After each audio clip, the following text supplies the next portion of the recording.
Great big hi there and hello everyone. Welcome back to another segment of Cooking My Memories. I'm Eric. If this is your first time tuning in, welcome and thank you all so much for watching. I had just the best time with my first segment a few days ago and I'm so excited to be back again. And thank you all so much for your support and your wonderful messages that went into all of it, which is why I'm back again. So today we're actually going to be doing something in less time than last video, but we're actually going to do two recipes. And these two recipes really had me feeling very nostalgic recently. There's so many of us that are shut in our houses, not able to see friends, not able to see family, and it's a little bit difficult. So taking a walk down memory lane, which is what I try to do all of this about, really I think was the most important thing right now. So first of all, today's show is actually dedicated to my grandmother, Candida. She is over 90 and still so active, so full of life, and I'm so thankful for her for everything that she has taught me about life, about love, and especially about cooking. So without further ado, today we are going to be doing a eggplant parmesan as well as a porchetta. And the porchetta, we're going to go to that one first. That one I have a little bit more of a modern spin on it than a traditional. So what we have is, first of all, most people's favorite, a nice plate of bacon. I already have some herbs on this to go ahead and just settle it in because this whole thing is actually going to be herb coated. What you're going to need for this is a pork tenderloin, fennel, rosemary, garlic, red pepper, and olive oil. In addition to that, 1 packet of dry Italian dressing mix. You're going to take all of that, you're going to put it into a Ziploc bag with your pork tenderloin, you're going to toss it all together, and what you're going to get after you leave it for a few hours to marinate is something that looks a little like this. A little bit of a mess, but that makes it all the more better. So we're going to go ahead, take this out.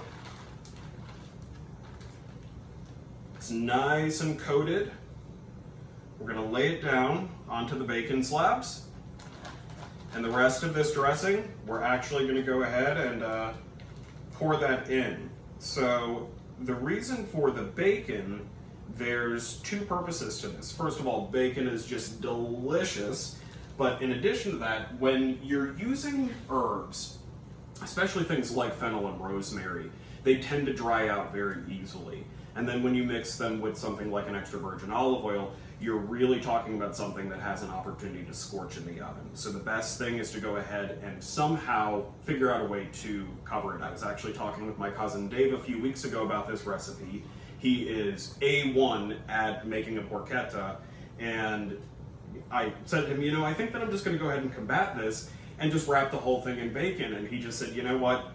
I think that's one of the best ideas I've heard in a long time. You're going to be able to hold so much of it in there. It also makes for just such a beautiful presentation. So this is going to be tedious for just a minute, so I can show you how this goes. And what you're going to do is when you go to take the first side of it, go ahead and tuck it underneath. Then the other side, go ahead and wrap it. It's going to end up looking a little like a braid, but we're just going to keep doing that. I'm going to pull it over and tuck, and then bring the other side in front of that. Eventually, we're gonna have this whole thing wrapped over. This is a recipe that I think that some people might look at it and think that it's intimidating. When you see something that's been marinated and you see something that's wrapped, it looks like there's just so many steps to this. And there's really not. At the end of the day, all you're doing is taking a pork tenderloin, going ahead and creating an herb mixture, and by all means modify that as you wish. I know that there's some people that don't really care for fennel.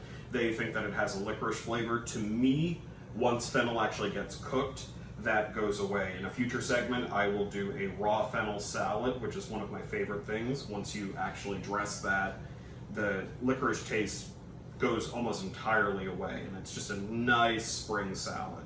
So there we go. Took us about a minute and a half to wrap that. We are all done, easy peasy. And the whole thing is now wrapped. Nothing's coming out of there. So from there, this is probably the most important part of this, is this needs to go onto a double pan rack. I'm sure there's a better name for it, but as I always say, I'm not actually a chef. So rack insert goes on here, and we're gonna go ahead and put the porchetta on there. The reason that this is so important is actually because this is going to drip, especially with it being bacon. It's gonna, blister a little bit, it's gonna pop with the oil. So you want something that will go ahead and catch that underneath so it's not just sitting all in its own grease underneath. Also, after you're done, should you be someone that likes a gravy to go over a pork tenderloin, it makes for a wonderful starter for a gravy to go over this. So we're gonna go ahead and pop this in the oven. This actually may not be done by the time our segment is finished. So there will be pictures of the finished product on my Instagram page. If you are not with me on Instagram, I am at ItaliaEric1203. That is I-T-I-L, can't even spell today. ITALIAERIC 1203, and that is on Instagram. I will also be sure to put that in on the YouTube channel. So we're gonna go ahead and get that in right now. And this is probably going to go in for, I'd say, about 35 to 40 minutes. It just really depends on the size of the tenderloin. That makes the difference of that. Also, I was having a conversation earlier with my good friend Stephanie. Hi, Stephanie. And she pointed out to me, she said, well, I realize that you tout that you're not a chef, but what kind of cook are you that you're in the kitchen and you're not having a glass of wine while you're doing all of this? So cheers to all of you, cheers to Stephanie, and cheers to it being almost the weekend, even though all my days are just kind of running together at this point. Very nice, very nice. I am having a boxed Sauvignon Blanc, which is actually what I used in my last cooking segment to make the white wine linguine garlic sauce. So, moving on from here, I have most of the eggplant done already because, like I always say, I don't think you want to just stand around and watch me do the whole thing. So I actually just have one small eggplant here just to show you how I do this. Most people, when they go to bread something, they will tend to use flour. For mine, I do not. I already feel like you're using something kind of starchy when you're doing the breadcrumbs on it, so why add another layer? So what I actually prefer to do, and this is something that is very common in my family, when we do almost anything breading, not just for eggplant, we also do this with our chicken that we bread. So for this, all I do is go ahead and just kind of press it down in there into the breadcrumbs. You're not going to get a ton on there because eggplant does not have a very high water density, so there's not a lot for it to stick to, but you are going to get some coverage on that. From there, you're going to go ahead and you're going to use an egg wash. Usually it's for the full recipe, for a full eggplant, it's about 4 eggs. Go ahead and just beat them like you're doing scrambled eggs. And we're just gonna go ahead and throw this in here, give it a little toss, a little dabble-do-ya, and now we're gonna go ahead and fully coat this in the breadcrumbs. So now you've kind of created a seal with it. You have breadcrumbs before, and then after, and in the middle you have the egg to kind of bind everything. So you're going to come out with a beautiful, beautiful crunchy eggplant that looks a little something like these here. I'm just gonna get this off of my hands really quick and I will show you. So when it goes to eggplant being in the oven, what you want to look for is, of course, go ahead and spray your cookie sheet when you go to do this with some oil. Of course, you don't want anything to stick, that's the reason for that. But what you actually want is to look at the underside of the eggplant after it's been on the cookie sheet. You're going to want to do that at 350 for about 20 minutes. Depends on the thickness of your eggplant. I tend to cut mine in all different sizes. It just adds for a little bit more depth when you're layering everything in. But going back to what I was saying, what you want to look for is on the other side, a deep goldenness that you're going to find. That's the true testament that everything has actually really come together and is going to stick to that.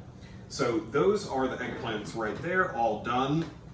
Now, this recipe is something that is very, very special to me and brings back so many memories. When I was growing up, we actually had a family house in Rhode Island that was pretty much for the weekends.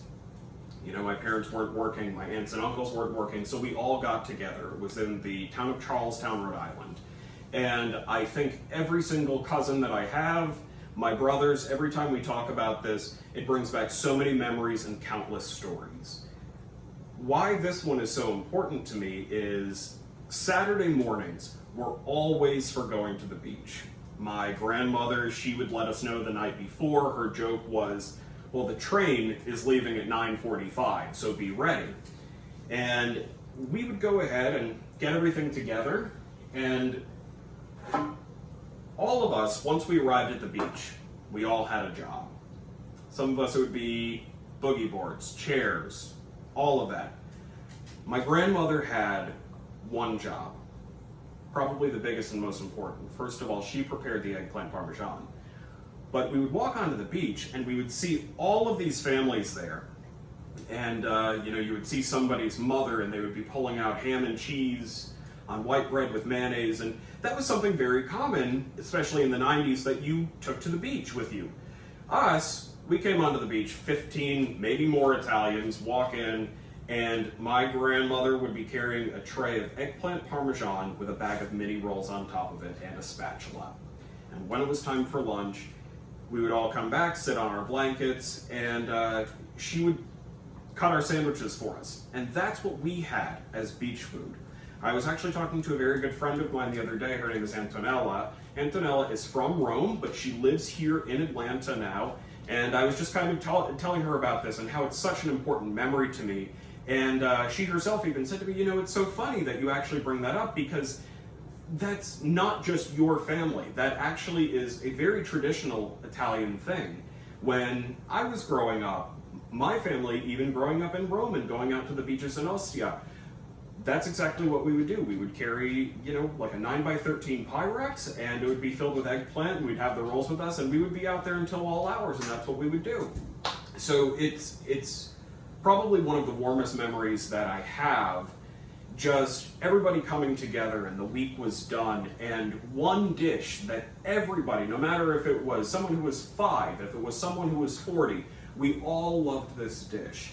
And my grandmother did it so beautifully, and so I try my best to keep up with that and keep up with tradition. In addition to that, the reason that these are baked and not fried is my great-grandfather, who was my grandmother's father, his wife, my great-grandmother, Mary, she loved her husband more than anything, and it was absolutely wonderful. I've been very blessed to have a long lineage of people in my life that have just set unbelievable expectations for relationships, and so much love has gone into it. But my great-grandmother, Mary, she would always cook in the house, and my great-grandfather, James, he had a couple of health issues, so he really could not eat anything fried. And usually when you talk about an eggplant parmesan, you're talking about something that is fried. So her rule was, if you can fry it, you can bake it. All these years later, it's absolutely true. Don't get me wrong, there are definitely things that I love to have, and I love to throw them in a deep fryer. It's not always the healthiest for you.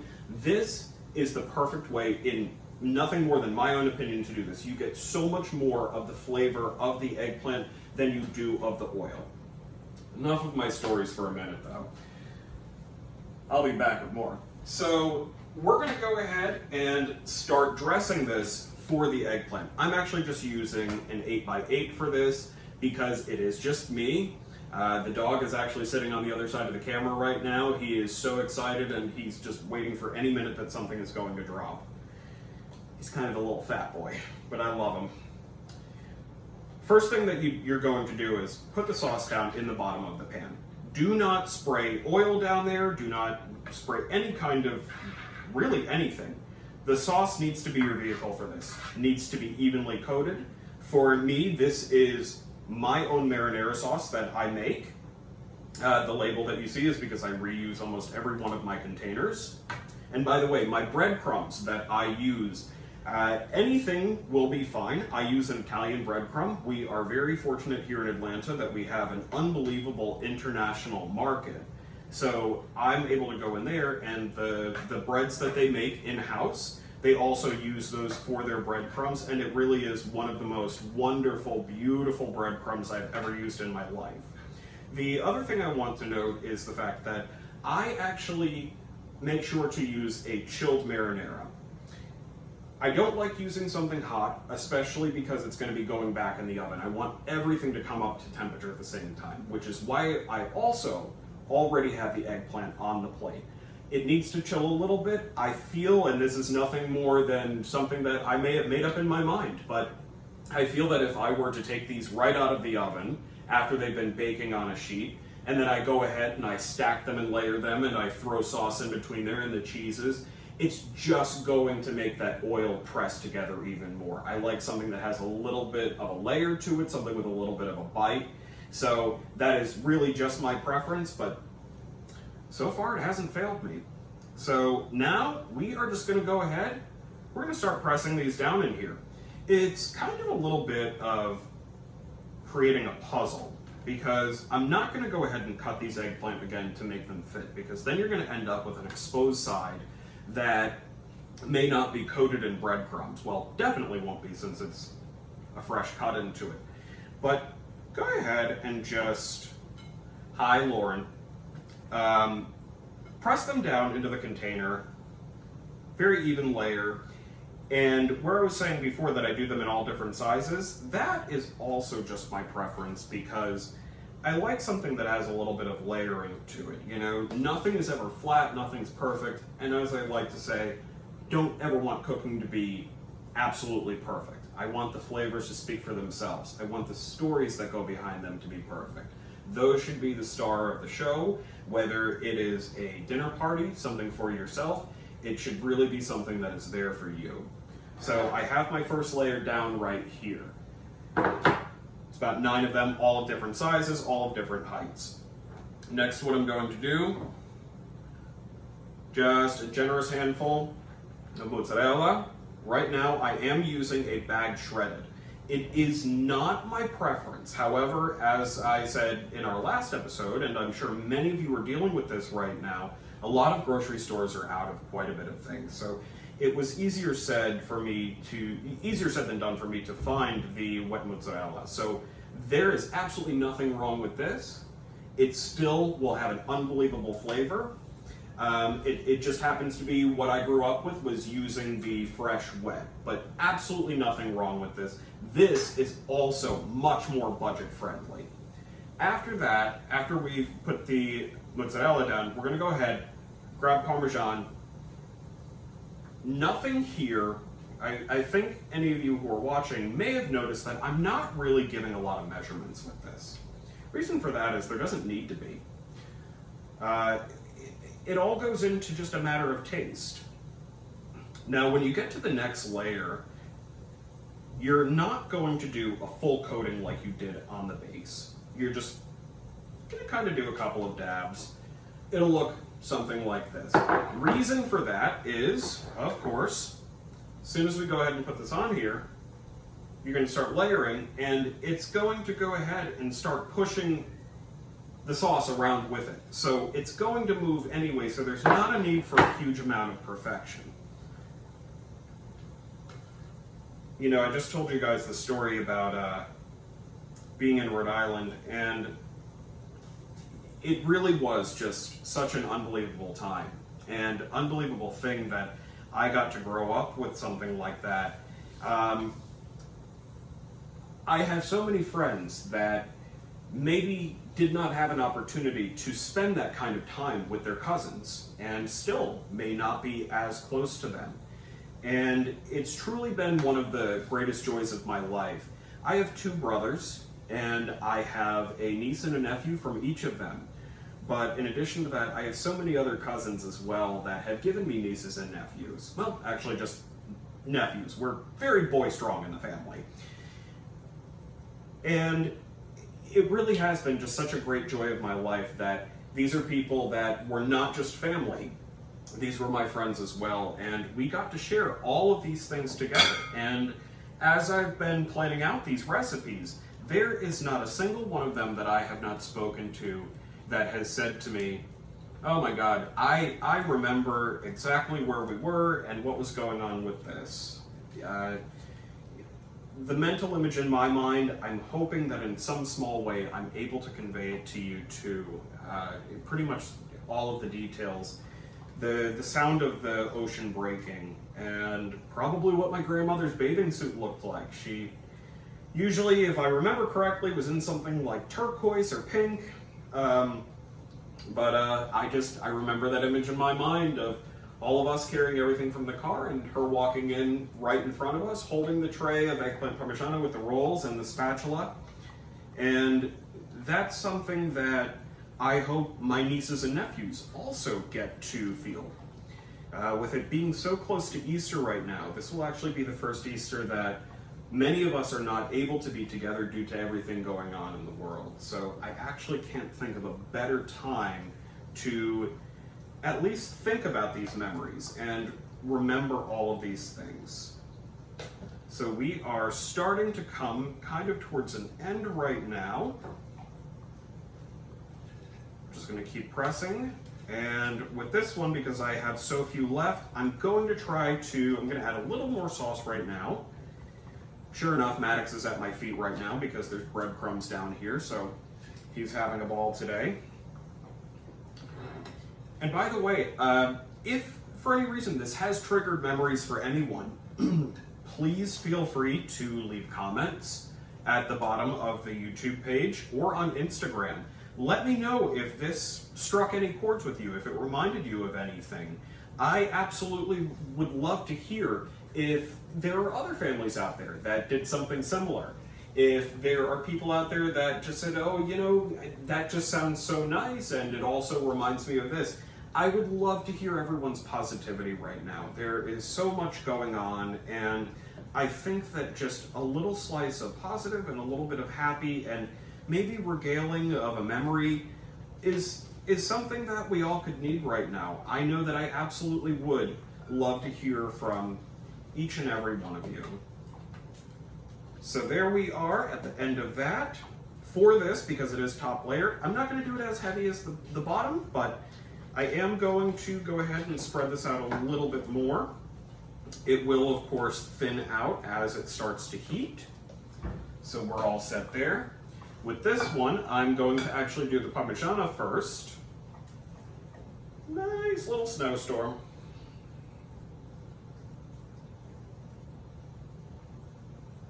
And the reason that I did that is, who does not like having a nice crusty brown cheese on the top? So just gonna get the rest of that in there. This was just about one bag of the shredded mozzarella is what it did to coat that.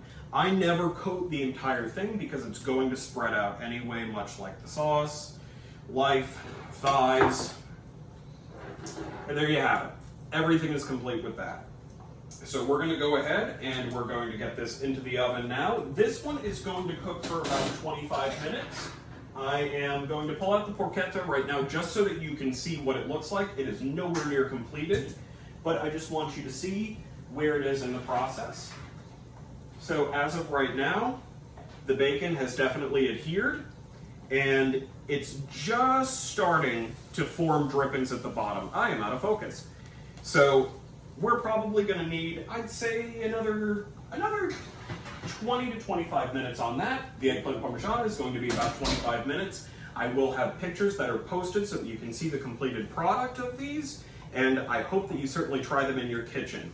Please do not forget to like, subscribe, and share. At a minimum, I hope that I entertained you at least for a few minutes, or maybe taught you something, or had you go down a stroll of memory lane. This, as I like to say, is nothing more than a passion of mine, but if I didn't have passion, I really don't know what else I would have. Again, I am at ItaliaEric1203 on Instagram.